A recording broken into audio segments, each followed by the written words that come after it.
MPSC आयोगाच्या माध्यमातून जी परीक्षा घेतली गेली त्याच्याबद्दल काही गोष्टी मी आपल्याला सांगणार आहे. तुम्ही मोठ्या संख्येने आलात त्यासाठी आपल्या सगळ्यांचेच आभार. म्हणजे हा विषय आणि हा शब्द आपण सर्वांनी अनेक दिवसांपासून ऐकलेला असेल. पुढे आता नीटचा पेपर महाराष्ट्रातून लीक झाला हे आपल्या सगळ्यांना माहितीच आहे. त्याच्यात सीबीआय इन्क्वायरी झाली, बरेच काही लोकांना ताब्यात घेतलं. त्यानंतर टीटचा पेपर काही महिन्यांपूर्वी लीक झाला. आता ड्रग्ज इन्स्पेक्टरचा पेपर लीक झाल्याची माहिती समोर येत आहे, जी मी आपल्या सर्वांसमोर मांडेल. आता सगळा काळा अध्याय पेपर फुटीचा महाराष्ट्राचा म्हणजे 2026ला टीईटीचा 27 जून 2026ला पेपर लीक झाला. नीटचा आपल्याला माहिती, एसआरपीएफ मध्ये 2026 मध्ये झाला. एसईसी केमिस्ट्री 24ला जलसंधारणचा फुटला. त्यानंतर सार्वजनिक बांधकाम विभाग 23ला. त्यानंतर कोतवाल भरती म्हणजे कोतवाल भरतीचा पेपर सुद्धा महाराष्ट्रात दुर्दैवाने त्या ठिकाणी लीक होतो. त्यानंतर महाजनको तलाठी भरती, पुढे तर मी डिटेलमध्ये याच्यामध्ये जाणारच आहे. वन संरक्षण, मुंबई उच्च न्यायालय व्यक्तिगत सहाय्यक, म्हणजे ह्या सगळा म्हणजे हा काळा अध्याय आहे. कारण का गरिबाची मुलं परीक्षेसाठी खूप मनापासून परिश्रम घेतात, पण पैसे देऊन आणि फक्त आपल्या विचाराची लोक सिस्टममध्ये जावं यासाठी वेगळ्या पद्धतीचं इथं एक जाळं काही लोकांनी केलंय महाराष्ट्रामध्ये, असं कुठेतरी आपल्याला जाणवतं. आता मी तुम्हा सर्वांना एफडीएच्या अंतर्गत औषध निरीक्षक याचा जो पेपर फुटला होता याच्याबद्दल काही गोष्टी सांगणार आहे. एकतर औषध निरीक्षकचं काम काय असतं आपल्या सगळ्यांना माहिती. एफडीएच्या अंतर्गत चांगला प्रामाणिक अधिकारी असेल, तुकाराम मुंडेंचं काम तुम्हाला सगळ्यांना माहिती, अतिशय चांगल्या पद्धतीचं काम ते सुरू केलेलं आहे. पण ते वरच्या लेवलचे झाले. त्यांच्या खाली जर अधिकारी चांगला असेल तर तो चांगलंच काम करू शकतो. पण जर पैसे देऊन एखादा पेपर विकत घेऊन पैसे देऊन जर एखादा औषध निरीक्षक झालेला अधिकारी असेल तर एक तर तो पैसे वसूल करण्याचं पहिलं बघेल. त्यानंतर मग तिथं ज्या पद्धतीचं काम केलं गेलं पाहिजे ते त्याकडनं होणार नाही. आणि मग औषध निरीक्षक या पदावर जर पैसे देऊन एखादी व्यक्ती गेली तर किती मोठ्या अडचणी येऊ शकतात हे जर आपल्याला बघायचं असेल तर इथं बघा, एक कप सिरप ट्रॅजेडीमध्ये 22 गरिबांची मुलं तिथं मेली. म्हणजे हा इतका महत्वाचा विषय आणि दुर्दैव असं महाराष्ट्रामध्ये हाच पेपर तिथं फुटलेला आहे. याच पदावर गेलेली लोक, त्यातली काही लोक ही पैसे देऊन पेपर विकत घेऊन तिथं आता अधिकारी बनायला चाललेले आहेत. आता काय झालं तुम्हाला सांगतो. 29 जुलैला 2025ला ह्याची जाहिरात आली. ह्याची परीक्षेची तारीख होती 22 मार्च 2026. एकूण विद्यार्थ्यांची संख्या 44,000 होती. निकालाची तारीख 12 जून 2026 आणि मग तात्पुरती गुणवत्ता यादी ही 22 जुलैला लागणार होती. आणि पात्र उमेदवार 506, त्यातले 150 म्हणजे 506 हे इंटरव्ह्यूसाठी आणि 150 हे आता फायनल त्यातून होणार होते. पुढं आता ह्याच्यात झालं काय की एक क्लास कौतल्य अकॅडमी नंदुरबार, त्या क्लासमधून जो तिथं पाटील जो कोणी माणूस असेल त्याली तो जो पेपर होता, म्हणजे पेपर म्हणजे एमपीएससीचा पूर्ण पेपर फुटला असं आपल्याला म्हणता येणार नाही, पण पेपर सेट करणारा व्यक्ती फुटला. आणि या क्लासेसकडे 90% प्रश्न हे आधीच दिले गेले होते.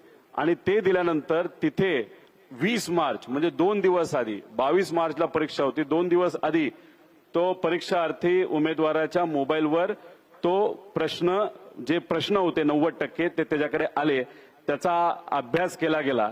आणि मग ह्यात होतं असं एक समजून घ्या की तो जो क्लासेसचा माणूस आहे तो त्या उमेदवारांना पैशांचा ऍडव्हान्स दिल्यानंतर, पैसे दिल्यानंतर व्हॉट्सअपवर सगळ्या गोष्टी पाठवायच्या आणि 2-3 मिनिटांनंतर तो डिलीट फॉर ऑल करून टाकायचा.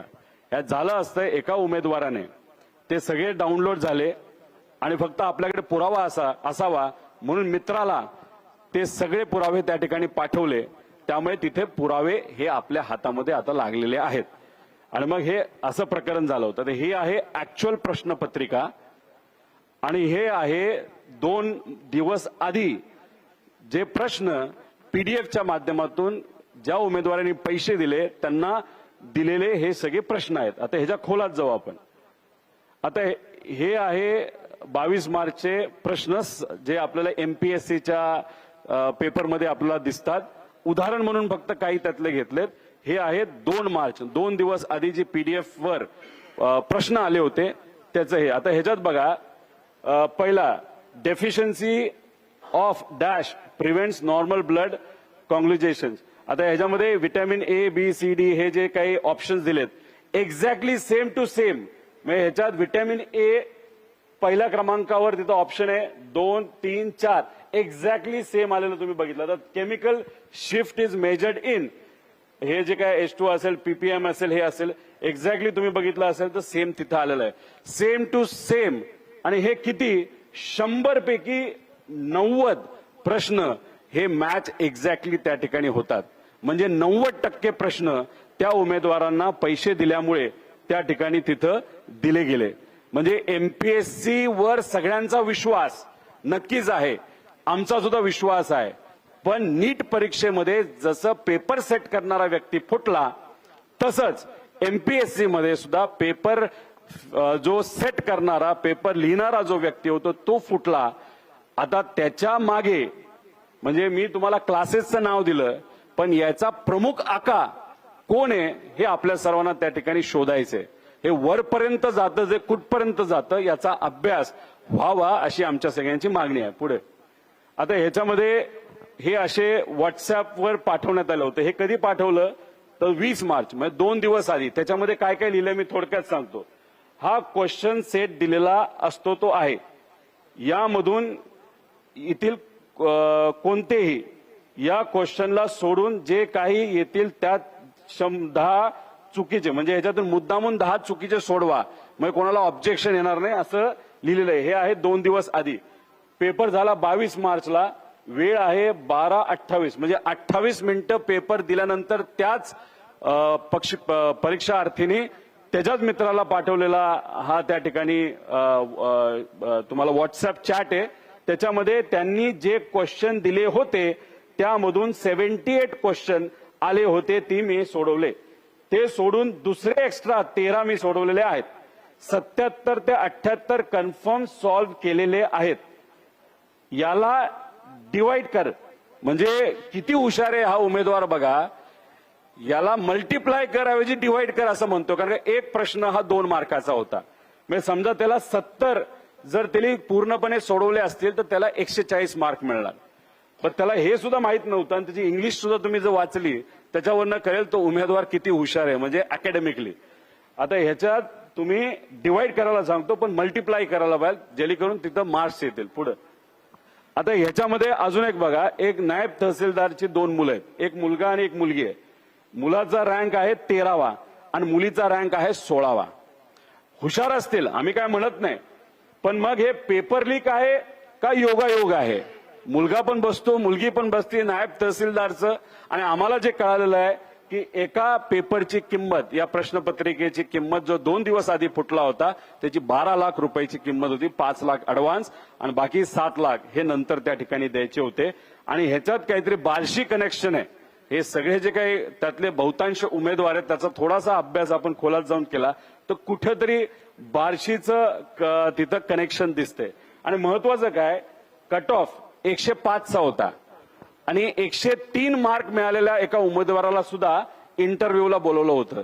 हे का बोलवलं, कोणामुळे बोलवलं, कोणाचा दबाव होता, कोणाकडनं प्रेशर दिलं गेलं का, ह्याच्यात वेगळे व्यवहार झाले हे सुद्धा त्या ठिकाणी आपल्याला बघावं लागेल. पुढे आता ह्याच्यामध्ये काय काय बघायचंय, अकॅडमिक कमी असेल पण स्पर्धा परीक्षेत चांगली कामगिरी करून जातात असे उदाहरणे तसं बघितलं तर फार कमी असतात. म्हणजे 10वीत फार काटाली पास झालाय, 12वीत एकदा नापास झालाय, एकदा पास झालेला आहे, आणि तो एमपीएससी मध्ये खूप भारी करतो असे फार 1% खालचे उदाहरणं आहेत. मग याच्यामध्ये काही असे उमेदवार आहेत, नाहीतर लोक आहेत की ज्यांना 2दा नापास झालेत पण आता या परीक्षेत पास झालेले आहेत, असे सुद्धा याच्यामध्ये उदाहरणं आहेत असं आम्हाला त्या ठिकाणी काय. त्यामुळे अकॅडमिक बॅकग्राऊंड आपल्याला बघावं लागणार आहे. ह्याच्याच बरोबर काही त्यांनी एमपीएससीचे आधीचे पेपर सोडवलेत, सरळ परीक्षेचे पेपर सोडवलेले आहेत, त्यात किती मार्क मिळाले आणि याच्यात अचानक हा सोपा म्हणजे अवघड पेपर असताना सुद्धा याच्यात त्यांना जर उत्तीर्ण झालं असेल तर नक्कीच त्याच्यामध्ये काहीतरी लिंक निघेल असं आमचं मत आहे. पुढं आता ह्याच्यामध्ये काय आहे, काही तक्रार मुलांनी तक्रार केली, एमपीएससीला तक्रार केली, जिथं खरं करायला पाहिजे. एमपीएससी स्वायत्त बॉडी आहे, एमपीएससीने ही परीक्षा घेतली होती, त्यामुळे अपेक्षा अशी होती की यांना तक्रार केली. कधी केली? ही 21 जुलैला केली. रिझल्ट आला कदाचित 24 जुलैला, म्हणजे किती दिवस आधी, 2 ते 30 दिवस आधी, रिझल्टच्या आधी तक्रार केली एमपीएससीला. आतापर्यंत कुठलंही उत्तर हे दिलं गेलं नाही. आणि जेव्हा त्यांना त्या ठिकाणी विचारलं जातं तेव्हा ते म्हणतात की तुमच्यावर पोलिसांची कारवाई करू, तुम्हाला उचलू, तुम्हाला हे करू ते करू. म्हणजे एमपीएससी हे विद्यार्थ्यांचं असणारं संस्था आणि तिथले अधिकारी त्यांना धमक्या देत आहेत की तुमच्याकडे बघू आणि हे करू. तर हे चुकीचे. अजूनपर्यंत एमपीएससी कडनं उत्तर आलेलं नाही. एफडीए चांगले, तुकाराम मुंडेंचं काम आता तिथं चांगलंय, लगेच त्यांनी तिथं उत्तर दिलं, पण ते तसं काही करू शकणार नाहीत.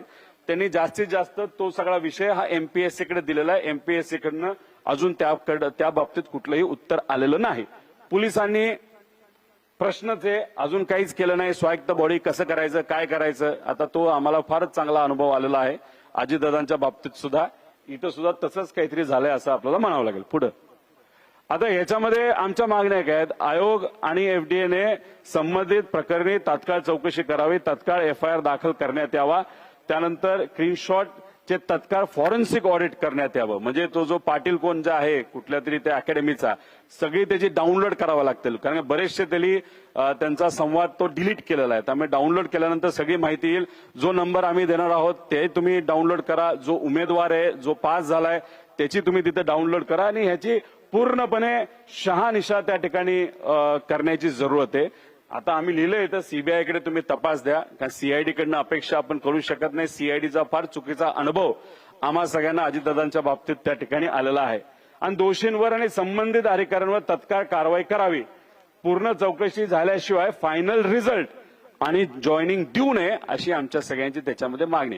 याच्यात काही प्रामाणिक मुलं आहेत ज्यांनी कष्ट करून अभ्यास करून पास झालेत, पण काही ठराविक लोकांनी पैसे देऊन पास झाल्यामुळे या सगळ्यांवर आक्षेप आम्ही सगळेजण त्या ठिकाणी घेत आहोत. पुढे आता ह्याच्यामध्ये तुम्ही बघा, म्हणजे आता तो विषय महत्वाचा होता. ह्याच्यात आम्ही तलाठी भरतीबद्दल बोललो होतो.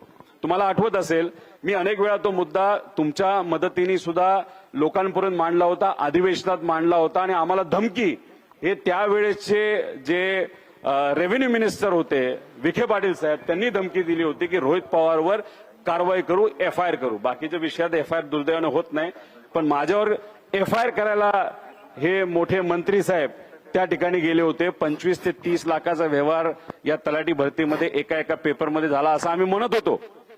त्याच्याच बरोबर आम्ही पुरावे दिले, कोट्यावधी रुपयाचा भ्रष्टाचार झाला, हे सगळं त्या ठिकाणी आम्ही सांगून, पण सरकारने आमचं ऐकलं नाही, आमच्यावरच एफआयआर करायला निघाले होते. मग आम्ही गेलो मुख्यमंत्री साहेबांकडे. मग मुख्यमंत्री साहेबांकडे गेल्यानंतर त्यांनी सांगितलं की आमच्याकडे पुरावे द्या. आम्ही दिले पुरावे, मुलांनी पुरावे दिले. पुढे घ्या ना, पुरावे द्या म्हणाले, आम्ही दिले पुरावे. पुरावे देऊन सुद्धा त्या बाबतीत काय नाही झालं. मग त्याच्यात तर एका कुठल्या तरी उत्तरामध्ये त्यांनी सांगितलं मीडियाने ह्या खोट्या बातम्या छापल्यात, मीडियावरच हक्कभंग आणायला पाहिजे असं त्यांनी त्या ठिकाणी सांगितलं. आता बघा, हे सगळं आम्ही मांडलं, आम्हाला वेड्यात काढलं, मुलांना वेड्यात काढलं, मीडियाला वेड्यात काढलं. पण पुढे जाऊन काय झालं बघा, पुढे घ्या. ही सगळी मुलं, त्यातली काही मुलं गेली मॅटमध्ये, आणि मॅटमध्ये गेल्यानंतर सुनावणी झाली, सगळे पुरावे त्या ठिकाणी बघितले, आणि सगळे पुरावे बघितल्यानंतर मॅटली सांगितलं की याच्यामध्ये 62 घोटाळेबाज तलाठी भरती घोटाळ्यात सापडले आहेत. म्हणजे याच्यात घोटाळेबाज सापडले म्हणजे पेपर हा फुटला होता. एका पेपरच्या पाठीमागे 40 ते 50 लाख रुपये दिले गेले होते, घेतले गेले होते. खूप मोठा भ्रष्टाचार त्या ठिकाणी झालेला आहे. 2 महिन्यापूर्वी हा निकाल मॅटली दिलाय. 3 महिने मॅटली या सरकारला दिलेले आहेत याच्यावर ऍक्ट करण्यासाठी. आणि त्यांनी हेही सांगितलं 62 पर्यंत हा विषय थांबणार नाही, याच्यापेक्षा जास्त आकडे असू शकतात, हे मॅटली सांगितलेलं आहे. मग मॅटली सांगितलं, आता पुरावा आम्ही देऊन तुम्ही मान्य करत नव्हता, आता फडणवीस साहेबांना आम्ही विचारतो, घ्या पुरावा आणि काय करता तुम्ही सांगा. ऑगस्ट एंड पर्यंत तुम्हाला या बाबतीतलं उत्तर द्यायचंय. जर ऑगस्ट एंड पर्यंत या बाबतीतलं उत्तर या सरकारच्या माध्यमातून जर दिलं गेलं नाही तर या सरकारला हे महागात पडेल. 10 लाख विद्यार्थी या परीक्षा त्या ठिकाणी देतात. हे 10 लाख विद्यार्थी रस्त्यावर आल्याशिवाय राहणार नाही. ऑगस्ट अखेरपर्यंत काय हे इन्व्हेस्टिगेशन करतात हे आम्ही सर्वजण तिथं बघणार आहोत. आणि थातूर मातूर इन्व्हेस्टिगेशन जर केलं गेलं, जसं थातूर मातूर उत्तर आम्हाला अधिवेशनामध्ये दिलं गेलं, मीडियामध्ये या सर्व नेत्यांनी त्या ठिकाणी दिलं गेलं, असं थातूर मातूर इन्व्हेस्टिगेशन या बाबतीत झालं तर मग हे या सरकारला महागात पडेल. जे कोणी लोक जबाबदार आहेत आणि खास करून आमची ही मागणी असू शकते की मंत्री जे त्यावेळेसचे होते विखे पाटील साहेब यांनी आमच्यावर एफआयआर करण्याचा त्या ठिकाणी विषय मांडला होता. आता हे सगळे पुरावे मॅटलिस्ट त्या ठिकाणी जर दिले असतील तर मग त्यांचा राजीनामा आज घ्यायला काय हरकत आहे, नाही तर त्यांच्यावर एफआयआर करायला काय हरकत आहे, असं आमच्या सगळ्यांचं या विषयाच्या बाबतीत मत आहे. त्यामुळे आता टीईटी पेपर फुटी म्हणजे देवेंद्र फडणवीस साहेबांनी सांगितलं की टीईटीचा पेपर पहिल्यांदा हा महाविकास आघाडीच्या काळामध्ये फुटला, म्हणजे हे हास्यास्पद होतं. म्हणजे देवेंद्र फडणवीस साहेबांना शब्दाचा खेळ करता येतो असं कुठेतरी आपल्याला म्हणावं लागेल. खरं तर टीईटीचा पहिला पेपर 2018 मध्ये फुटला होता, तेव्हा ते स्वतः तिथं मुख्यमंत्री होते आणि परत आत्ताच्या 2 महिन्यापूर्वी तो तिथं फुटला होता. आता ह्याच्यामध्ये प्रतीश देशमुख, अभिषेक सावरीकर, शिक्षक उपसंचालक तुकाराम सुपे हे सगळे लोक आता जे 2 महिन्यापूर्वी पेपर फुटला त्याच्यामध्ये सुद्धा आहेत असं आम्हाला कळतंय. आणि हा जो सुशील खोडवेकर हा पण कोणाच्या संबंधित हे आपल्या सगळ्यांना बघावं लागलं. आणि अभिषेक सावरीकर हा कोणाचा पैसा मॅनेज करतो, कोणाच्या जवळ आहे, कोण त्याचे लाड पुरवतात, क्लिस्टर क्लिअर संबंध कोणाबरोबर आहेत हे खऱ्या अर्थाने आता आपल्याला बघायची आहेत. आणि अधिकाऱ्याचा मुलगा मंत्रालयामध्ये त्याचा मोठ्या प्रमाणात वावर होता. जेव्हा दुसऱ्यांदा टीईटी घोटाळा झाला म्हणजे 2 महिन्यापूर्वी, तेव्हा हे सगळे सोशल मीडिया अकाउंट हे एका रात्रीत डिलीट केले. तेव्हा आम्ही प्रश्न विचारला होता, याला तुम्ही का पकडत नाही, याच्यावर तुम्ही का चर्चा करत नाही, याचं इन्व्हेस्टिगेशन का करत नाही. पण याच्या मागे कोणतरी खूप मोठा व्यक्ती असं आपल्याला म्हणावं लागेल.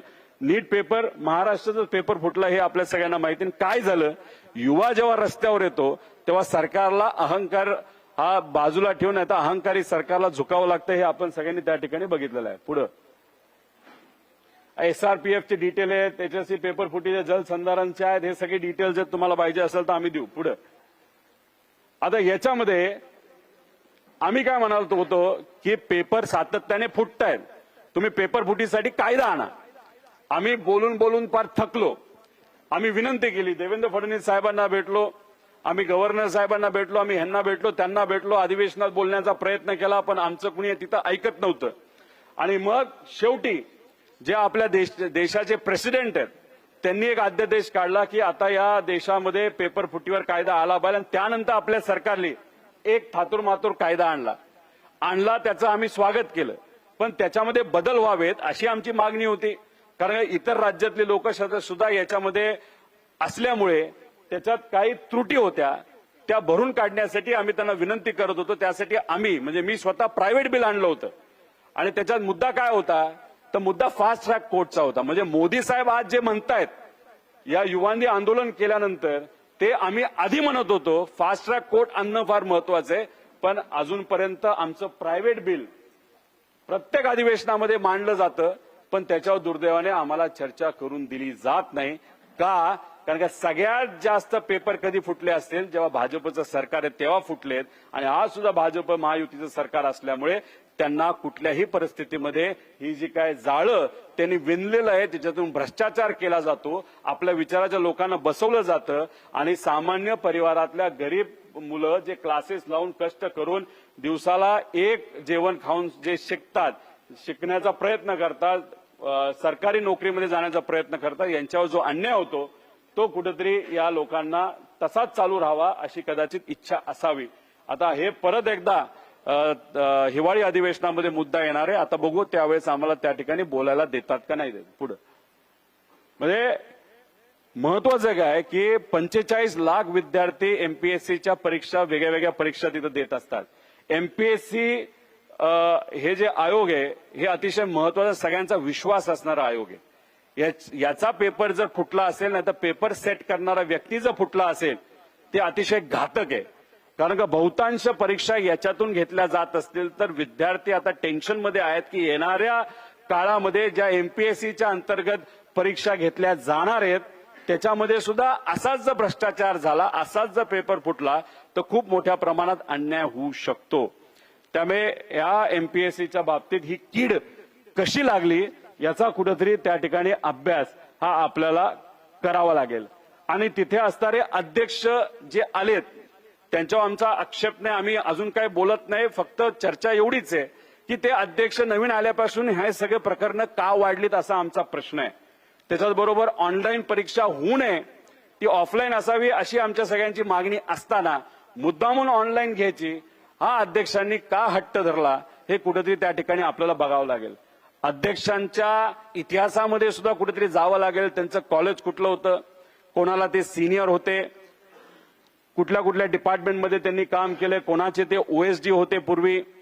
त्याच्याचबरोबर जेव्हा ते आपल्या परिवहन विभागामध्ये होते त्यांचं प्रतिमा कशी होती, आयटी विभागामध्ये तिथं असणारा जो सेक्रेटरी असतील त्यांनी त्यांच्याबद्दल काही कंप्लेन, लिखित कंप्लेन या अध्यक्षांच्या बद्दल त्यावेळेस 2023-22 त्यावेळेस दिली होती का, याचा कुठं ना कुठेतरी त्या ठिकाणी आपल्याला अभ्यास करावा लागेल. कारण का असंच चालत राहिलं तर कर्णिक घोटाळा 97 मध्ये तो झाला होता आणि त्यानंतर कधीही एमपीएससी मध्ये कुणी ऑब्जेक्शन घेतलं नव्हतं, असं कुठंच चुकीची घटना घडली नव्हती. दुर्दैव असं 97 नंतर आता ही चर्चा सुरू झाली आणि पहिल्यांदा 97 नंतर हा दुर्दैवाने एमपीएससीचा पेपर फुटलाय. हे अतिशय दुर्दैव आहे आणि त्याचमुळे आम्ही सगळ्यांना सांगतोय की एमपीएससी मध्ये हे जे काय घडले ते फार डेंजरस आहे. याच्यावर दखल सरकारला, आयोगाला आणि सगळ्यांनाच त्या ठिकाणी घ्यावी लागेल. पुढे आता हे बोलत असताना मुद्दा एवढाच आहे की आम्ही एमपीएससीकडे म्हणजे आता एक तर तुकाराम मुंडे साहेबांना आम्ही 2 वाजता भेटणार आहे. एमपीएससीच्या कार्यालयामध्ये आम्ही त्या ठिकाणी जाणार आहोत. तिथं आता आम्हाला अध्यक्ष वेळ देतील, सेक्रेटरी वेळ देतील का तिथं वॉचमॅनलाच भेटावं लागेल हे आम्हाला सांगता येणार नाही. पण आम्ही एमपीएससीच्या कार्यालयाला पुढच्या काही तासांमध्ये त्या ठिकाणी जाणार आहोत. त्याच्याच बरोबर हे जे काही तलाठी भरतीबद्दल आम्ही बोललो, ऑगस्ट एंड पर्यंत वेळ आहे, आम्ही तिथपर्यंत शांत बसू, त्यानंतर आम्ही शांत बसणार नाही. ऑनलाईन परीक्षेबद्दल आम्ही आक्षेप घेतलेला आहे. ऑनलाईन परीक्षेबद्दल आम्ही आक्षेप कशासाठी घेतलेला आहे, हा फक्त एक पेपर, एका परीक्षेचा एकच पेपर काढला जातो आणि तो पेपर सेट करणारा व्यक्ती फुटला त्याला तो विकला पेपर असं आम्हाला त्या ठिकाणी वाटतं. पण जेव्हा ऑनलाईन परीक्षा घेतल्या जातात तेव्हा एका वेळेस त्या परीक्षा घेता येत नाहीत. त्यांना आपल्याला स्टेजेसमध्ये घ्यावे लागतात. एका दिवसाला 5 आणि 10 दिवस असेल तर 50 एक्झाम, म्हणजे एका 100 जर तिथं प्रश्न असतील दिवसाला ते 100चे होतात 500 आणि जर 10 दिवसची परीक्षा चालणार असतील तर ते होतात 5000 पेपर प्रश्न आपल्याला करावे लागतात. एकच प्रश्नपत्रिका अशा पद्धतीने फुटत असेल तर मग हे 5000 प्रश्न फुटायला किती वेळ लागेल. त्यामुळे ऑनलाईन परीक्षेला आमचा त्या ठिकाणी विरोध आहे. ऑफलाईनच परीक्षा व्हावी. कोणाचा कुणीही आला तरी एक गोष्ट सांगतो, या महाराष्ट्रातले युवा काही झालं, किती मोठी ताकद झाली लागली तरी ऑनलाईन परीक्षा घेऊन देणार नाही आणि त्या युवांबरोबर आम्ही भक्कमपणे त्या ठिकाणी उपस्थित राहणार आहोत, त्यांच्या पाठीमागे राहणार आहोत. आणि हा जो घोळ झालाय हा घोळ त्या ठिकाणी शोधलाच गेला पाहिजे आणि हा जर शोधला गेला नाही, 10 दिवसामध्ये जर त्या ठिकाणी एमपीएससी आयोगाने याच्यावर स्पष्टीकरण दिलं नाही, याच्यावर तपास जर केला नाही आणि घाई गडबडीने निकाल फायनल केला तर हे एमपीएससीला सुद्धा महागात पडेल, या शासनाला सुद्धा महागात पडेल. त्यामुळे पुढच्या काही दिवसांमध्ये एक तर या विषयासाठी त्याच्याच बरोबर प्राध्यापक भरतीमध्ये सुद्धा काही प्रमाणात वेगळ्या पद्धतीचा घोटाळा त्या ठिकाणी सुरू होण्याची शक्यता आहे. तोही मुद्दा घेऊन ऑनलाईन आणि ऑफलाईन हा विषय घेऊन आणि अजून 1-2 विषय घेऊन आम्ही मुंबईत नाही तर पुण्यामध्ये एक फार मोठं आंदोलन नाही तर मोर्चा त्या ठिकाणी काढणार आहोत. त्याच्या आधीच सरकारने जरासं हुशार व्हावं, आयोगाला हुशार व्हावं आणि या विषयाच्या बाबतीत त्यांनी लक्ष घालावं अशी विनंती त्या ठिकाणी करतो. नाहीतर नीट परीक्षेच्या बाबतीत काय झालंय हे नीट या सरकारला सरळ केलेलं आपण सगळ्यांनी त्या ठिकाणी बघितलेलं आहे. त्यामुळे एमपीएससीच्या विषयाच्या बाबतीत सुद्धा महाराष्ट्रातला युवा या सरकारला सरळ केल्याशिवाय राहणार नाही. धन्यवाद.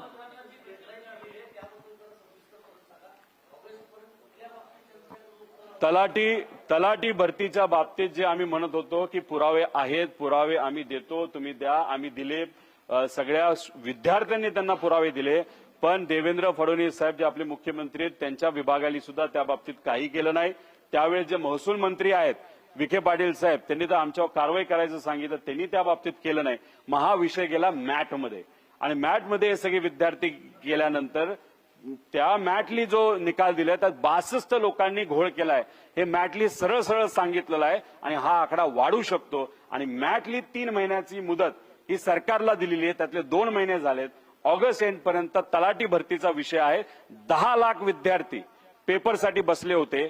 150 कोटी रुपये या महाराष्ट्र सरकारने त्याच्यामधून त्या ठिकाणी कमवलेले आहेत. आणि त्याच्यात टीसीएस कंपनी होती, टीसीएस वर सुद्धा मॅटली ताशेरे ओढलेले आहेत. आणि आता ऑनलाईन परीक्षा घ्यावी यासाठी जो हट्ट सरकार करत आहे त्यात सुद्धा टीसीएसच आहे. त्यामुळे या सगळ्या गोष्टीला आमचा विरोध आहे. त्यामुळे जे तलाठी भरती त्याचा निकाल, त्याचा जो इन्व्हेस्टिगेशन आहे अजून एका महिन्यात त्यांना द्यायचं, तो एक मुद्दा. पण तो होऊस तर आम्ही थांबणार नाही. आम्ही या एमपीएससी परीक्षेमध्ये हा जो घोटाळा झालेला आहे औषध परीक्षेच्या बाबतीत, तिथं नक्कीच पुढच्या 10 दिवसामध्ये सरकारकडनं, आयोगाकडनं जर आम्हाला स्पष्टीकरण आलं नाही तर या विषयासाठी, ऑनलाईन ऑफलाईन परीक्षेसाठी, प्राध्यापक भरती विषयासाठी आम्ही 100% रस्त्यावर पुढच्या 10 दिवसामध्ये आल्याशिवाय राहणार नाही.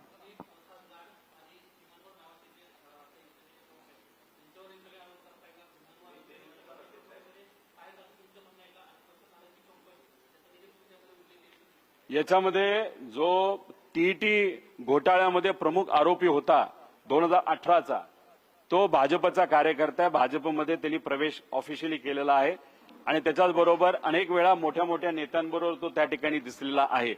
त्याचे आणि क्रिस्टल या कंपनीचे फार जवळचे संबंध आहेत आणि बऱ्यापैकी त्याचे लाड त्या माध्यमातून त्या ठिकाणी पुरवले जातात.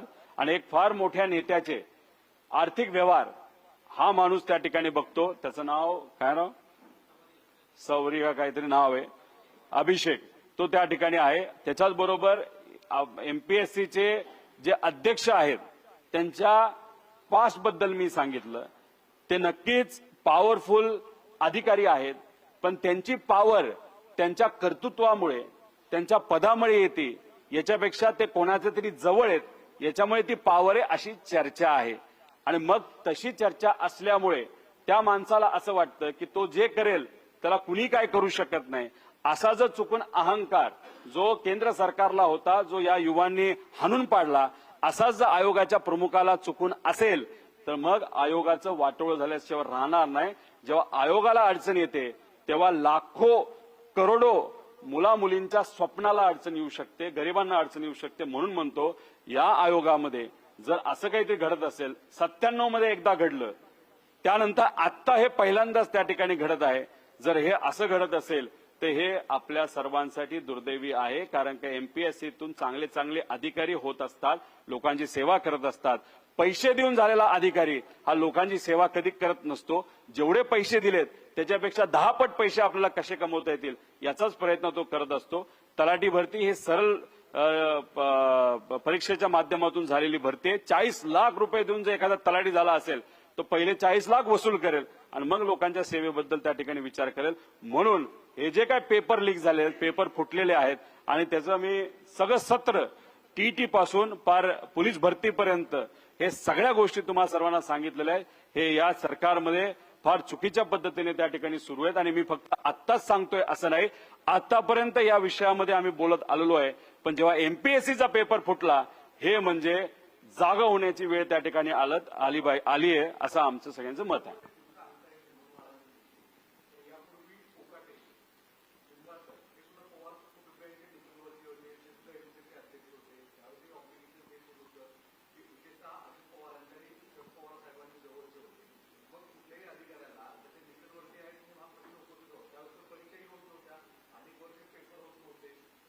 नाही, विषय एवढाच आहे की आम्ही इथं काय सांगतोय आपल्याला की आता नाही, पेपर फुटलाय, पेपर फुटलाय.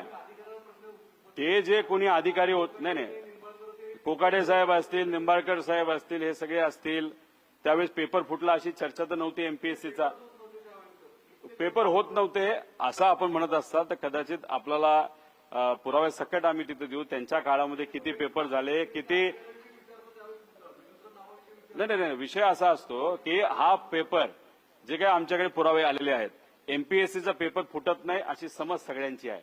आणि आत्ता तो पेपर फुटलाच.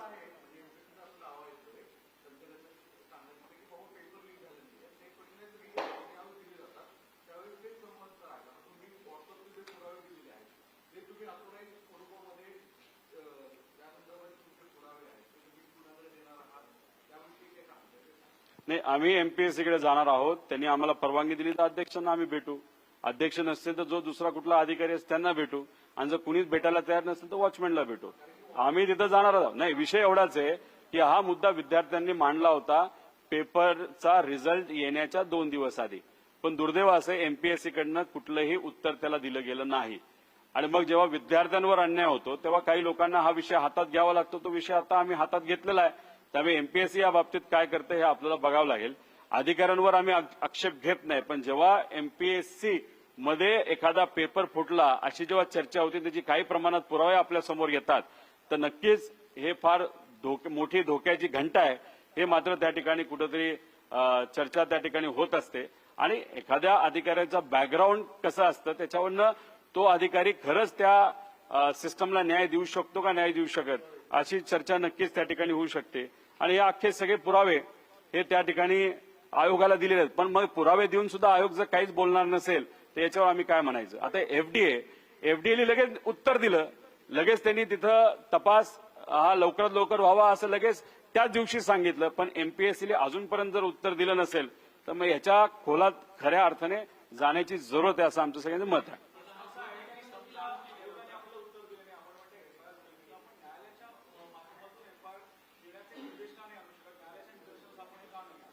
नाही, आता आपल्याला एमपीएससीकडे एकदा जाऊन तुम्ही का उत्तर दिलं नाही हे नक्कीच त्या ठिकाणी आपल्याला विचारावं लागणार आहे. आणि शेवटी काही नाही झालं तर आपल्याकडे दुसरा पर्याय नाही, आपल्याकडे न्यायालयामध्ये जावंच लागणार आहे. आता न्यायालयाकडे जात असताना आम्ही म्हणतोय की फॉरेन्सिक ऑडिट झालं पाहिजे. फॉरेन्सिक ऑडिट का झालं पाहिजे, कारण तो पाटील नावाचा जो काही क्लासेसचा मालक आहे तो व्हॉट्सअप करायचा आणि 5 मिनिटात तो डिलीट करायचा. त्यामुळे फॉरेन्सिक ऑडिट करत असताना त्याच्याचबरोबर ती सगळी जी काही व्हॉट्सअप चॅट आहे ते रिट्रीव्ह करण्यासाठी एक वेगळ्या टेक्नॉलॉजीज त्या ठिकाणी आपल्याला लागतात.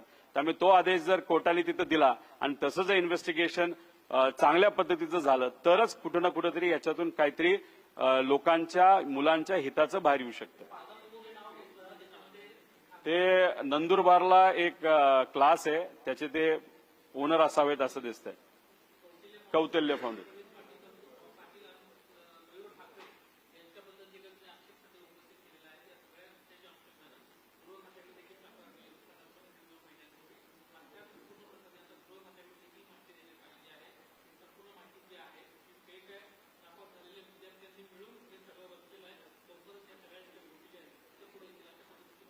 आमचं तर म्हणणं आहे की लवकरात लवकर तुम्ही त्या ठिकाणी पुराव्यात सकट एखादा पोलीस अधिकारी आला आणि मग नुसतं आपलं मोघम बोलला असं आम्हाला चालणार नाही.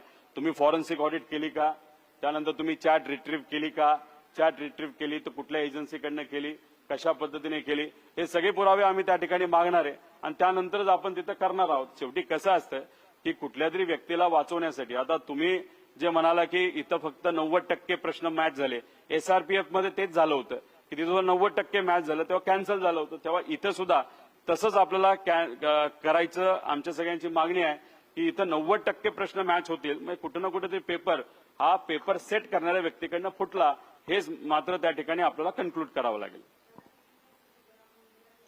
2 वाजता तुकाराम मुंडे साहेबांना आम्ही भेटणार आहोत. एमपीएससीचा तसा वेळ आम्ही घेतलेला नाही, बोलून बघू, नसेल तर आम्ही ऑफिसला जाऊन विनंती करू. जसं मुलं जाऊन तिथं पत्र देतात, वाट बघतात, वेळ मिळाली तर भेटतात, तसं आम्ही प्रयत्न करू. जर अर्धा 1 तास तिथं थांबून सुद्धा जर काय होणार नसेल तर आमच्याकडे असणारे पुरावे परत एकदा आयोगाला त्या ठिकाणी आम्ही देऊ.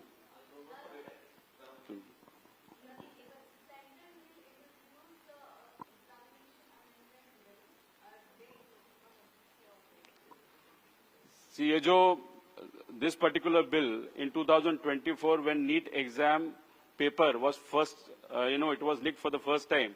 That time also Prime Minister sir had told the Parliament that we have already brought in a bill for Qaida in related to that. But then nothing happened. Now, if that bill is being tabled, so we'll definitely welcome it. Plus, it has to be properly implemented. The person who is going to be heading that particular agency is also a well-reputed person. So what we feel is that definitely is a welcome step. But now there are other issues to it, wherein the leader of opposition, Mr. Rahul Gandhi ji, will definitely speak in Parliament about that issues.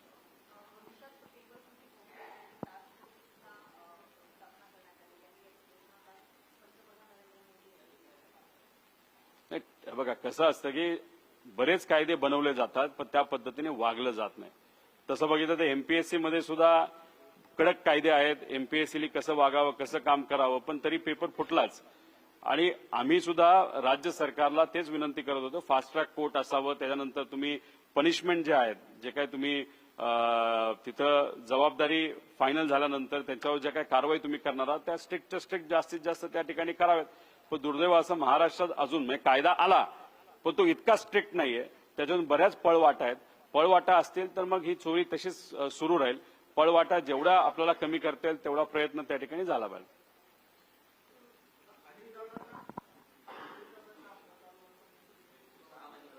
28 तारखेला ती आम्ही ठेवली होती.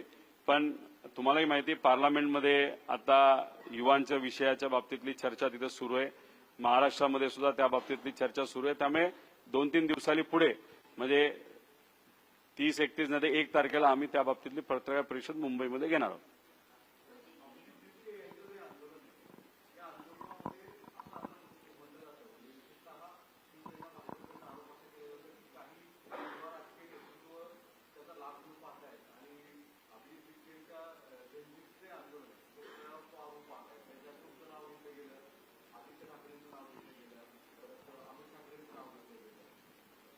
हो, पण भाजप आणि शिंदे गटाली आज काही बोललं तर मग काय ते काय गृहीत धरायचंय का?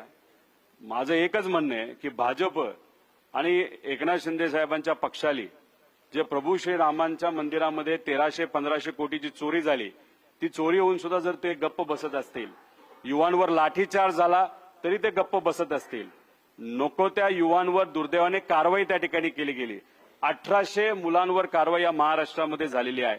आज संध्याकाळी 6:30 वाजता आम्ही दाते साहेबांना भेटणार आहोत की विद्यार्थ्यांना तिथे घेऊन या सगळ्या ज्या काही कारवाई झाल्या त्या मागे घ्याव्यात. त्यामुळे जेव्हा सामान्य लोकांवर अन्याय होतो तेव्हा मूठ गिळून गप्प बसतात हे सगळे नेते. आणि मग कुठेतरी राजकारणाचं कुठेतरी काहीतरी काढायचं म्हणून ते जर तिथं विरोधकांवर बोलत असतील तर हे सिलेक्टिव्ह भूमिका ह्याला आपण म्हणतो. म्हणजे फक्त परिस्थिती बघून काहीतरी बोलायचं. त्यामुळे अशा लोकांवर आम्ही जास्त बोलणं योग्य नाही. जे कुठलं आंदोलन झालं होतं या देशामध्ये ते फक्त युवांमुळे झालं होतं, विद्यार्थ्यांमुळे झालं होतं. आणि जे काही यश मिळालंय ते जात पात धर्म पलीकडे जाऊन भारतीय म्हणून हे सर्व युवा एकत्रित आले, स्वतःच्या हितासाठी लढले आणि त्यांचा तिथं विजय झाला. पूर्ण क्रेडिट युवांना त्या ठिकाणी जातं.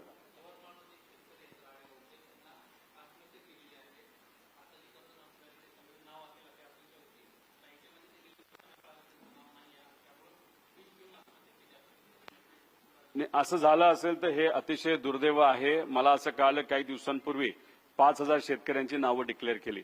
खरं तर त्यांनी प्रक्रिया अजून फास्ट करण्याची जरूरत आहे. या महिन्या अखेरपर्यंत सर्व शेतकऱ्यांना ती कर्जमाफी होणं हे अपेक्षित आहे. ते जर नाही झालं तर आम्हाला पर्याय राहणार नाही. आम्हाला परत एकदा शेतकऱ्यांना विश्वासात घेऊन तिथं आंदोलन करावं लागेल. जसा हा मुद्दा आहे कर्जमाफीचा, ज्यासाठी आम्हाला आंदोलन करावं लागलं, अधिवेशनात बोलावं लागलं आणि मग सरकारला शेतकऱ्यांच्या मागण्यांसमोर झुकावं लागलं, मान्य करून त्यांनी त्या सगळ्या अटी काढल्या. पण त्यांना लाभ देणं ते सुद्धा वेळेत देणं फार महत्वाचं आहे. त्याच्याचबरोबर धान उत्पादक शेतकऱ्यांना 2017ला शब्द दिला होता, अजूनपर्यंत तो पाळला गेला नाही. असे 1.5 ते 2 लाख धान उत्पादक शेतकरी आहेत, ते सुद्धा अजूनपर्यंत सरकारकडनं वाट बघत आहेत. अधिवेशन टू अधिवेशन वाट बघतात पण त्या बाबतीत अजूनपर्यंत काही झालं नाही. अधिवेशनात बोलत असताना हाही मुद्दा आम्ही त्या ठिकाणी मांडलेला आहे. पण दुर्दैव असं सरकारने अजूनपर्यंत त्याच्यावर सुद्धा कुठेही कारवाई केलेली नाही. नाहीतर त्याच्यावर सकारात्मक त्या शेतकऱ्यांना कुठं प्रतिसाद सुद्धा आतापर्यंत दिलेला नाही. त्यामुळे या महिना अखेरपर्यंत कर्जमाफी बिना अट कर्जमाफी जर सरकारकडनं झाली नाही तर मग शेतकरी शांत बसेल असं आम्हाला वाटत नाही.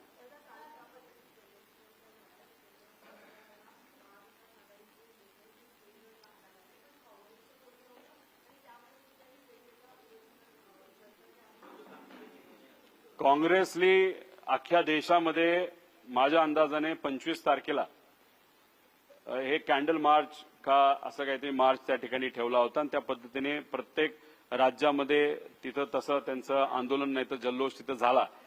आपल्याकडे 25 तारखेला एकादशी असल्यामुळे 26 तारखेला त्यांनी विविध ठिकाणी कार्यक्रम ठेवले होते. पुण्यामध्ये होता, मुंबईत होता, सगळीकडेच होता आणि त्यामुळे एकाच वेळेस एकाच विविध ठिकाणी नेते हे येऊ शकत नाही म्हणून कदाचित ते काल तिथं युवांनी जे जल्लोष मोर्चा ठेवला होता तिथं ते येऊ शकले नसते.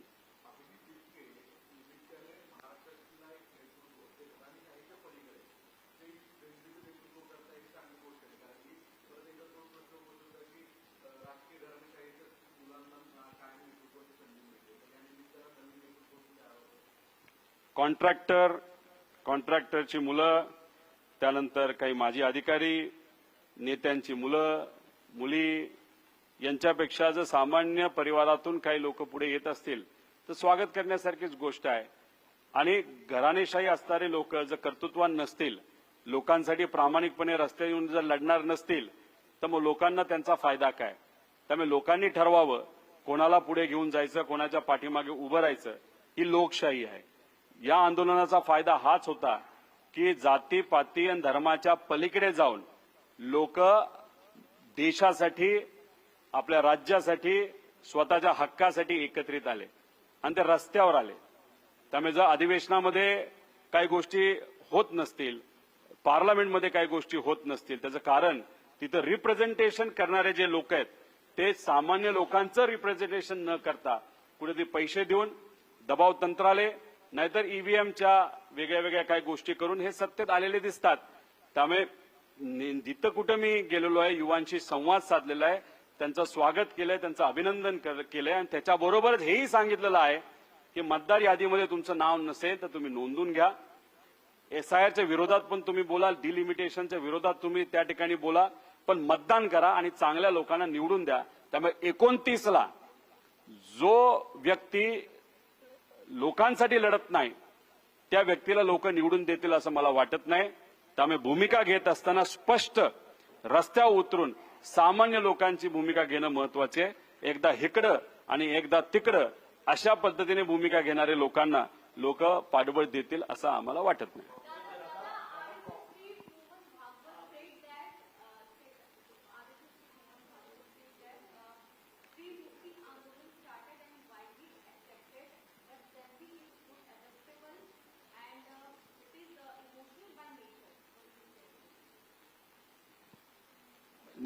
उनको क्या कहना था ये मैं तो नहीं बता पाऊंगा कि क्योंकि जेनजी ऐसे है जैसे कि फॉर एग्जांपल मध्य प्रदेश या उड़ीसा का एक जो उनका एमपी है, उनकी बेटी, उनके घर वालों ने बताया था कि don't express your support to this particular movement but she still supported it. Plus some other child of a minister of a Mahayuti government, he also supports this particular movement. So Gen Zs are different. Gen Zs and Yuva and youth are very different. They have their own opinions. But now if any leader of a particular party or any Sangatna, if he says the Gen Zs are this and that, it doesn't matter. Gen Zs go by their own mind. So what he said will really not matter. As far as women reservation is concerned, Maharashtra was the pioneer. Now central government has already passed it. Everyone has supported it. Now this delimitation bill which they are going to bring, that is anti-constitution and anti-democracy.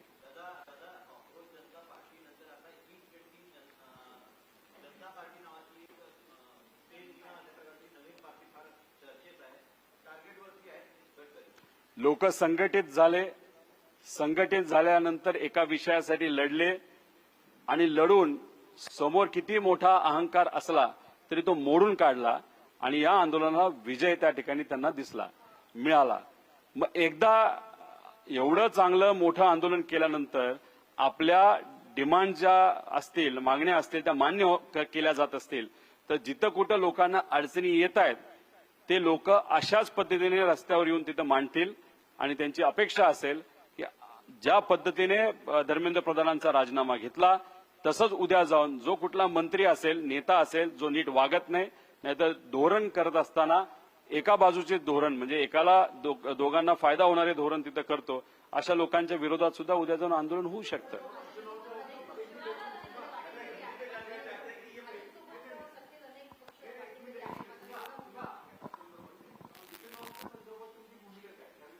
एथॉनॉलच्या बाबतीत बोलत असताना 20% technically आम्हाला जे कळालेलं आहे, ज्या काय 5-6 वर्षाच्या गाड्या आहेत 20% तिथं जर आपण एथॉनॉल मिक्स केलं तर मग ते चालू शकतं टेक्निकली. हे टेक्निकल रिपोर्ट आहेत ARI आणि बऱ्याच मोठ्या मोठ्या संस्थेचे. पण जर गाडी 5-6 वर्षाच्या आधीची असेल, म्हणजे जुनी गाडी असेल, जसं टॅक्स्या मोठ्या प्रमाणात तशा आहेत, नाहीतर काही सामान्य लोक 10-10 वर्ष गाड्या बदलत नाहीत, त्यांना मात्र काही प्रमाणात प्रॉब्लेम येऊ शकतो. आणि 20%च्या खूपच पुढे आपण जर गेलो तर मग टेक्निकल अडचण गाडीमध्ये नक्कीच येऊ शकते. त्यामुळे एथॉनॉल प्रोग्राम एका लिमिटपर्यंत नक्कीच तो स्वागत करण्यासारखा आहे, चांगला आहे. पण ती कुठल्या गाडीत पेट्रोल टाकलं जाते हे जर बघितलं नाही तर गाडीला पण मोठ्या प्रमाणात अडचण येऊ शकते आणि टेक्निकल अडचणी नक्कीच त्या ठिकाणी होऊ शकतील.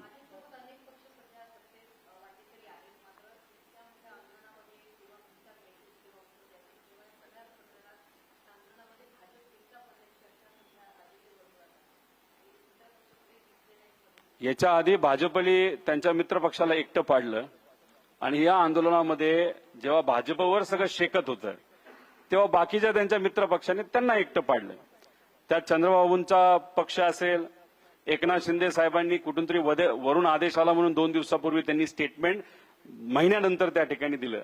त्यामुळे कुठं ना कुठं तरी त्यांच्या मित्रपक्षांनी सुद्धा युवकांची भूमिका बघितल्यानंतर, जेनझीची भूमिका बघितल्यानंतर, ज्या पद्धतीने सोशल मीडियावर ते ट्रोल करतात आणि कोणालाच ते घाबरत नाही हे सगळं बघितल्यानंतर स्वतः मात्र चूप बसले आणि भाजपवर मात्र त्या ठिकाणी ते शेकत गेलं. कारण मंत्री हा भाजपचाच होता आणि अनेक वर्षांपासून मंत्री राहिलेला तो व्यक्ती होता धर्मेंद्र प्रधान.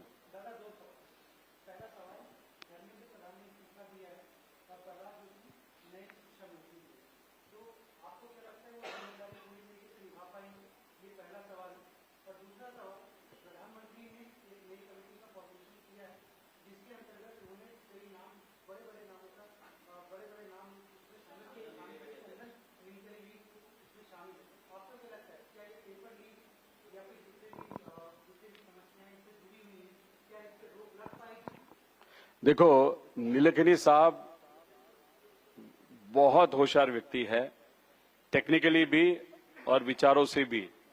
जब उन्होंने आधार करने का वहां पे उन्होंने शुरुआत की थी, जब कांग्रेस का गवर्नमेंट था और आधार लाने का जो विचार कांग्रेस ने वहां पे प्रस्तुत किया था और उसके अध्यक्ष जब नीलकनी साहब को वहां पे किया था, तब मोदी साहब ने आधार का भी विरोध किया था और नीलकनी साहब का भी विरोध किया था.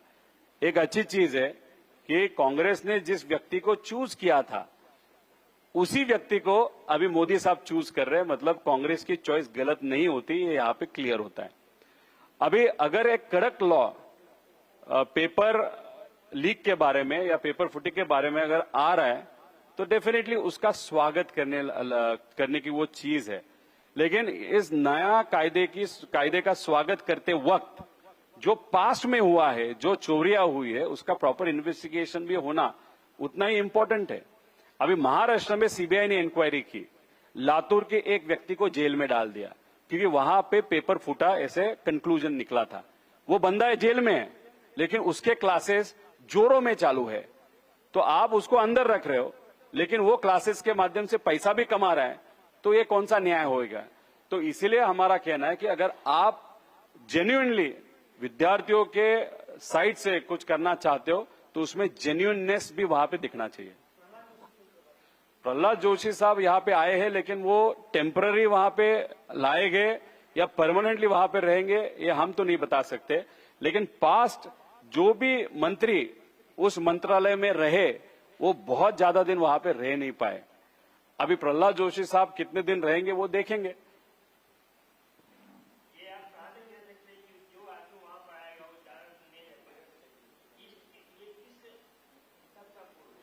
पास्ट हिस्ट्री पे। वहां पे जो मंत्री थे वो पूरे 5 साल वहां पे रहे नहीं, उनको चेंज किया गया। आप थोड़े भाजपा के ही इतिहास को थोड़ा सा देखिएगा।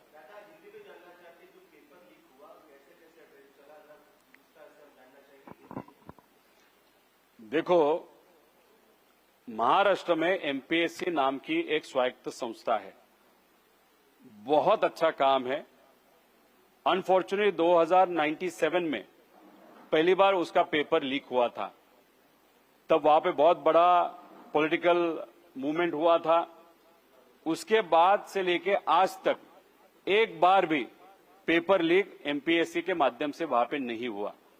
अनफॉर्चुनेटली 2 महीने पहले जो एफडीए का एग्जाम होता है, जो एमपीएससी ने लिया था, उसका एक पेपर लीक हो गया। वो लीक कैसे हो गया? पेपर की जो तारीख थी, जब पेपर लोग देने वाले थे, उसके 2 दिन पहले एक संस्था है नंदुरबार की, उस संस्था ने वहां पे डिक्लेयर कर दिया। और वहां पे डिक्लेयर मतलब सोशल मीडिया पे जिन लोगों ने पैसा दिया उनको कुछ प्रश्न वहां पे दिए थे। 100 मार्क का ये पेपर होता है, उसमें से 90 क्वेश्चंस ये मैच हो गए फाइनल पेपर से। तो ये जो पेपर था, जो वो क्लास ने दिया था 2 दिन पहले, फाइनल एग्जाम के 2 दिन पहले, जो विद्यार्थियों ने पैसा दिया उनको वहां पे व्हाट्सएप पे भेजा था। व्हाट्सएप पे भेजते वक्त 5 मिनट के बाद वो डिलीट फॉर ऑल करता था, जो भी व्यक्ति वहां पे था। लेकिन उसके पहले ही ये जो उम्मीदवार थे, जो सिलेक्ट हो गया है, उस उम्मीदवार ने अपने दोस्त को प्रूफ के लिए कि आगे जाके वो ऐसा ना हो जाए, पैसा लिया कुछ नहीं किया, इसलिए प्रूफ के लिए एक उसके दोस्त को पूरे चैट्स वहां पे भेजे थे, वो क्वेश्चंस भी भेजे थे। और वो क्वेश्चन जब हमारे पास आए विद्यार्थियों के माध्यम से, उसमें 90% क्वेश्चंस मैच हो गए। मतलब एमपीएससी का पेपर लीक हो गया, उससे महत्वपूर्ण है पेपर सेट करने वाला व्यक्ति। ये जैसे नीट में जिस व्यक्ति ने पेपर सेट किया था वो वहां पे करप्ट हो गया था, वैसे ही एमपीएससी में भी जिस व्यक्ति ने ये पेपर एफडीए का सेट किया, उससे वो पेपर बाहर गया और उसका व्यवहार हुआ। एक पेपर 12 लाख को गया, ऐसी चर्चा है। इसलिए इस विषय के बारे में प्रॉपर इन्वेस्टिगेशन होने की जरूरत है, ऐसे हमारी सबकी मांग है। हमको अभी पता चला जो होम डिपार्टमेंट है वो बोल रहे हैं कि ऐसा कुछ नहीं हुआ, लेकिन ऐसा कुछ नहीं हुआ, एक स्टेटमेंट से वहां पे कुछ नहीं होगा। हमारा कहना है कि फॉरेंसिक ऑडिट चाहिए।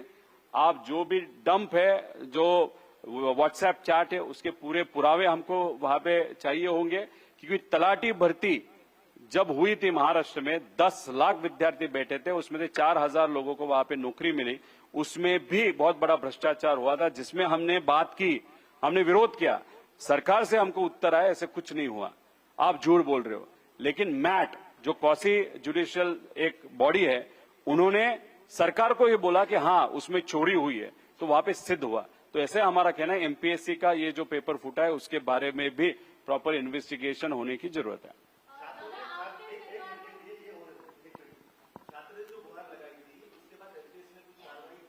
एमपीएससी ने कुछ भी वहां पे कार्रवाई नहीं की। उनको रिजल्ट आने के 2 दिन पहले ये पूरे प्रूफ वहां पे दिए गए, लेकिन अभी तक उनके यहाँ से कुछ भी नहीं आया। जो हमने सुना है, वहां पे जो भी बच्चा जाता है उसको वहां पे बोला जाता है कि अगर आपने इस विषय को और ज्यादा परसू किया तो आपके ऊपर कार्रवाई की जाएगी। अभी बच्चों के ऊपर अगर दबाव तंत्र वहां पे हो रहा है, तो हम खुद कुछ घंटे बाद, 4 घंटे बाद वहां पे जा रहे हैं। हमको कैसे ट्रीट करते हैं, हम अगर हमारे साथ बात कर रहे तो हम पूरे प्रूफ वहां पे देंगे। अगर हमारे साथ बात नहीं करना चाहते तो ऑफिस में हम प्रूफ रख के आ जाएंगे। 10 दिन में सरकार के माध्यम से, होम डिपार्टमेंट के माध्यम से या एमपीएससी के माध्यम से विद प्रूफ हमको वहां पे कंक्लूजन उन्होंने देना चाहिए, ऐसे हम सबकी मांग है। नहीं, उसमें देखो, वो शायद होशियार भी हो सकते हैं या पेपर लीक के कारण वो वहां पे आए होंगे। तो हमारा क्या है, ये कोइंसिडेंस है या पेपर लीक है या कष्ट है, ये जांच करने की जरूरत है।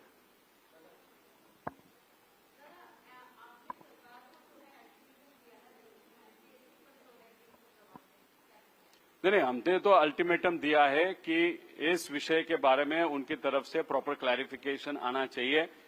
अगर थोड़े दिन पहले, मतलब जब रिजल्ट आया था, मैं 2 महीने पहले अगर उनको वहां पे विथ प्रूफ सब कुछ बच्चों ने दिया है तो उनका इन्वेस्टिगेशन वहां पे होना चाहिए था। इसलिए 10 दिन में जो भी उनका इन्वेस्टिगेशन हुआ है उसके प्रूफ के साथ हमको एक्सप्लेनेशन, बच्चों को एक्सप्लेनेशन देना बहुत इंपॉर्टेंट है। अगर 10 दिन में एक्सप्लेनेशन न एमपीएससी के माध्यम से, न होम डिपार्टमेंट के माध्यम से, न सरकार के माध्यम से वहां पे आया, तो ये विषय को लेके उसी के साथ जो प्रोफेसर भर्ती का मुद्दा है, जिसमें भी लोगों का कहना है जिस तरीके की भर्ती होने वाली है उसमें से भी करोड़ों रुपए का वहां पे व्यवहार एक पद के लिए वहां पे हो सकता है, वो भी एग्जाम ट्रांसपेरेंटली एमपीएससी के माध्यम से हो, ऐसी हम सबकी मांग है। वो भी मुद्दा हम लेने वाले हैं। उसी के साथ ऑनलाइन ऑफलाइन का ये जो मुद्दा है, जिसके लिए सरकार के माध्यम से सिर्फ 1 साल की स्थगिति दी है, हमारा कहना है उसके परपेचुअल स्थगिति उस विषय को चाहिए, ऐसे हम सबकी मांग है। उस विषय के लिए आगे के 10 दिन में एक बहुत बड़ा मोर्चा मुंबई में नहीं तो पूना में हम वहां पे निकालेंगे।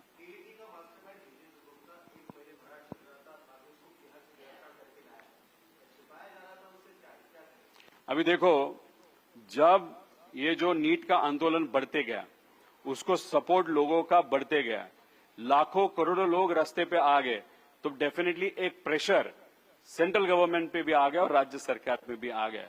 और राज्य सरकार को मालूम था कि ये टीईटी का मुद्दा डेफिनेटली बाहर आने वाला है, इसीलिए कोई बोलने के पहले जिस व्यक्ति को शायद छुपाया है या वो छुप रहा था, उसको उन्होंने पकड़ा। उसका हम स्वागत करेंगे, लेकिन सिर्फ पकड़ के कुछ नहीं होगा। जैसे कि लातूर के एक व्यक्ति को पकड़ा है जिसके बहुत सारे क्लासेस थे, वहां से पेपर लीक हुआ, वो अभी जेल में है। वो जेल में होने के बाद भी उसके क्लासेस अभी चालू है। तो इस तरीके का अगर वहां पे इन्वेस्टिगेशन सरकार के माध्यम से होने वाला है तो डेफिनेटली ये हम चलने नहीं देंगे। तो उसके डिटेल में जाना पड़ेगा। 2018 में जो टीईटी एग्जाम लीक हुआ, पेपर लीक हुआ था, अभी का जो हुआ उसका भी कुछ न कुछ तो संबंध है, ऐसे हम सबका कहना है।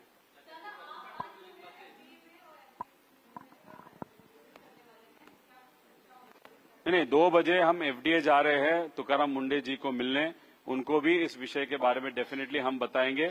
उनके अंतर्गत ये विषय नहीं आता, लेकिन करप्ट अधिकारी अगर उनके सिस्टम में आएंगे तो उनका जो अच्छा आज काम चालू है वो शायद आगे जाके खराब हो सकता है। तो उनको ये सब प्रूफ हम देंगे। उसके बाद जो एमपीएससी का ऑफिस है बदलापुर या कहाँ पे, वहां पे हम जाके फिर अधिकारियों को मिलने की हम कोशिश करेंगे। उसके बाद शाम को हम वहां पे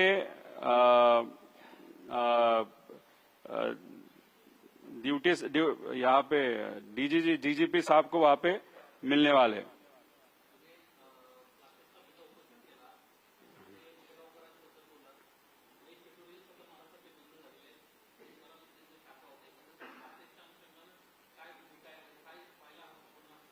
नाही, ते लातूरचे कोण आहेत, त्यांचं नाव काय, त्यांचे आहेत ना चालू, बऱ्याच ठिकाणी कोल्हापूरमध्ये चालू आहेत, पुण्यामध्ये चालू आहेत। त्यामुळे असे क्लासेस जर सुरू असतील तर हे योग्य नाही।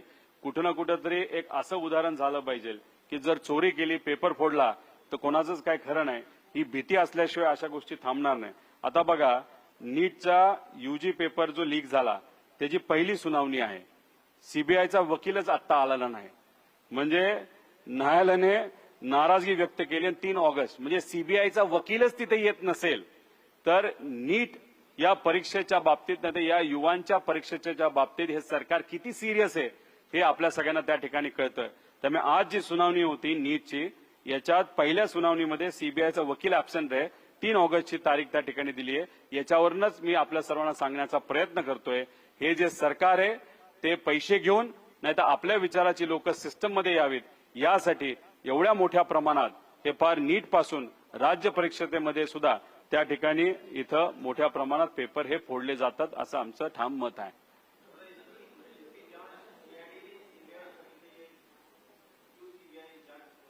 सीआईडी पे हमारा विश्वास नहीं है। सीआईडी की लेवल आज क्या है, अगर आपके मोहल्ले में, अगर आपके इलाके में वहां पे हाटबट्टी दी जा रही है या वहां पे इलीगल दारू दी जा रही है तो फिर आप सीआईडी को काम दे सकते हो। ये सरकार ने दिखाया है, सरकार ने उनको वो इतना महत्वपूर्ण काम दिया है। अजीत दादा के केस के बारे में वो कुछ कर नहीं पा रहे, न कोई और विषय के बारे में।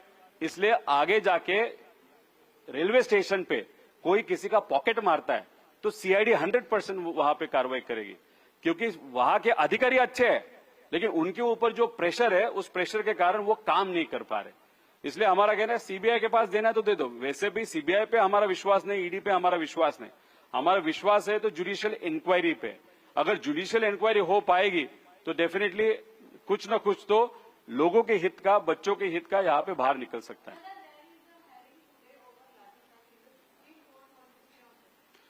First of all, the Chief Justice of this country, of Supreme Court, the kind of statement what he gave when lathi charge was done on the student is not at all good. Because when the government doesn't act well with its citizens, the citizens have got a chance to go to the judicial system. Now that day, when the students were done lathi charge, they went to the judicial system, and unfortunately the Chief Justice of the Supreme Court said, we don't have time for such work. So definitely, this is against democracy, this is against constitution.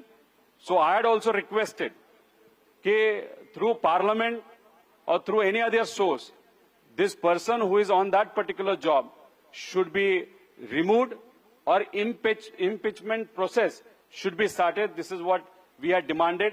Now he is going to do the hearing, he is going to take the hearing. I don't know what result is he going to give, but he knows that because of his two statements, the government has definitely paid a lot of cost. So I hope in this particular hearing, he does it the constitution way, not the BJP way.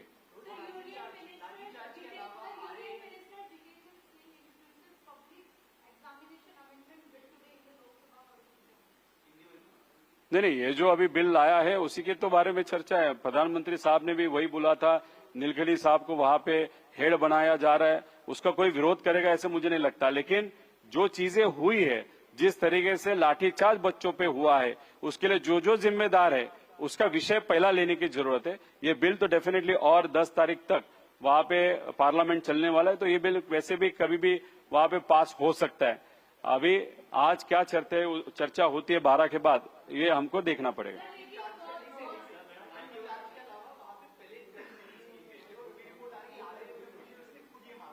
देखो, pallets guns का उपयोग KIA था, rubber bullets का उपयोग KIA था, पत्थरों का उपयोग किया था। उसी के साथ मैं वहां पे भी गया था, बच्चों से भी मिला था, लोगों से बात की थी। कोई भी पुलिस अधिकारी को अगर लाठीचार्ज करना भी है तो घुटनों के नीचे करने का वहां पे परमिशन होता है। वहां पे ऐसे बहुत सारे लोग थे जिन्होंने यूनिफॉर्म नहीं पहने थे, चप्पल पहनी थी, लेकिन उनके हाथों में काटियां थी। उस व्यक्तियों ने सिर में, पीठ, हाथ, पेट में वहां पे लाठी चलाई थी। तो डेफिनेटली ये लोग पुलिस वाले नहीं थे, भाजपा के कार्यकर्ता थे, या ऐसे कोई लोग थे जानबूझ के वहां पे लाए थे, जिसके कारण वहां पे बवाल हो, वहां पे चर्चा नेगेटिव हो और ये आंदोलन नेगेटिव पर्सपेक्टिव से लोग वहां पे देखे। तो ये जो लोग कौन थे, वहां पे वीडियो के माध्यम से देखना, फाइंड करना बहुत इंपॉर्टेंट है। उसी के साथ हम जब वहां पे गए थे, वहां पे टीवी वैन्स थी, वहां पे सर्वेलेंस किया गया था। मेरा चेहरा उस कैमरा में आने के बाद मेरी पूरी हिस्ट्री उस वहां पे जो डिवाइसेस रखे थे, जो कंप्यूटर स्क्रीन थे, उसमें वहां पे दिखते थे। कोई भी सोशल मीडिया इन्फ्लुएंसर वहां पे जाता था, उसके बारे में इंफॉर्मेशन वहां पे आती थी। और हमको जो पता चला है, जो हम इस जेंजीज के सब अकाउंट देख रहे थे, उसमें कुछ highly expert, technical expert Gen Zs भी वहां पे थे। उन्होंने बहुत सारे ऐसे सिस्टम हैक भी किए, हमसे हमको पता चला। और वहां पे जो जैमर्स इस्तेमाल किए थे, एक साइड में भाजपा के लोग बोल रहे चाइना हम चाइना के खिलाफ है, चाइना के कपड़े मत लो, चाइना की गाड़ी मत लो, चाइना की बैटरी मत लो, लेकिन वहां पे जो जैमर्स इस्तेमाल किए थे, उसका जो हार्डवेयर है वो चाइना से वहां पे लिया था। ये भी जेनजी के जो बच्चों ने अपने सोशल मीडिया अकाउंट पे वहां पे डाला है। तो इसलिए ये जो चीजें वहां पे हुई थी वो टोटली नॉन कॉन्स्टिट्यूशनल है, डेमोक्रेसी के खिलाफ है। उसी के साथ 20 तारीख को लाठीचार्ज हुआ। 18 तारीख को पुलिस ने उनके बहुत सारे ऐसे जो गाड़ियां थी जो बंद पड़ी थी वहां पे लाई गई, उनको फोड़ा गया वहां पे पत्थर लाके रखे थे 2 दिन पहले। उनको स्टेज करना था कि वहां पे बच्चों ने पहले वहां पे पत्थर मारे, फिर हमने लाठीचार्ज किया। लेकिन ये युवा बहुत होशियार है, 18 तारीख को ये सब वीडियोस सोशल मीडिया पे डाल दे। उनका जो पुलिस का प्लान था वहां पे चौपट हो गया। ये युवाओं की ताकत है।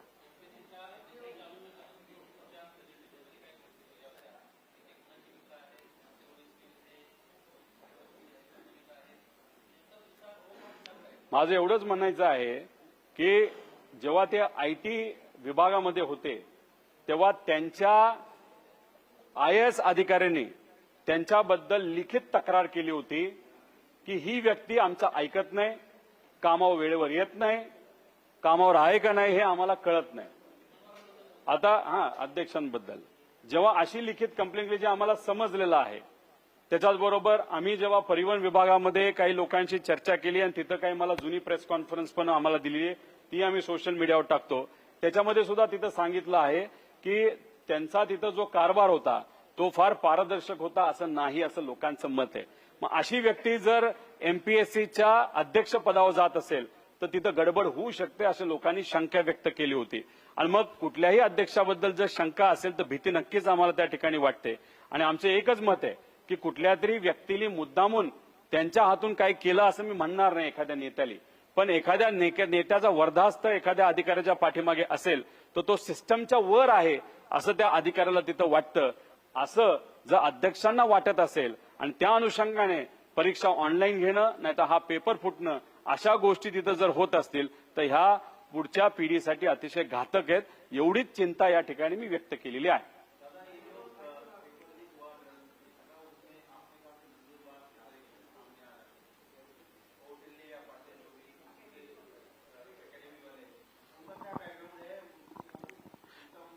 नहीं, उनके क्लासेस है, उनके क्लासेस का नाम क्या है ना, कौटल्य एकेडमी करके उसकी क्लास है। उसके माध्यम से मतलब उस व्यक्ति ने, जो पाटिल शायद मालक है का मैनेजर है वो हम नहीं बता सकते, उसने वो पेपर 2 दिन पहले, पेपर मतलब एग्जैक्टली सेम कॉपी नहीं लेकिन 90% क्वेश्चन जो मैच हो रहे थे वो पेपर वहां पे जिन लोगों ने पैसा दिया, अभी इस केस में 5 लाख रुपए का एडवांस वहां पे दिया था, तो बाकी 7 लाख कब लिया कैसे लिया वो देखने की वहां पे जरूरत है। तो वहां से ये शुरुआत होती है। लेकिन इसका आका या इसका जो मेन बॉस है वो पाटिल तक ये विषय रुकता है या पेपर जो सेट करता है उसके लेवल तक वो जाता है या पेपर सेट करने वाले से ऊपर वो जाता है, वो देखने की जरूरत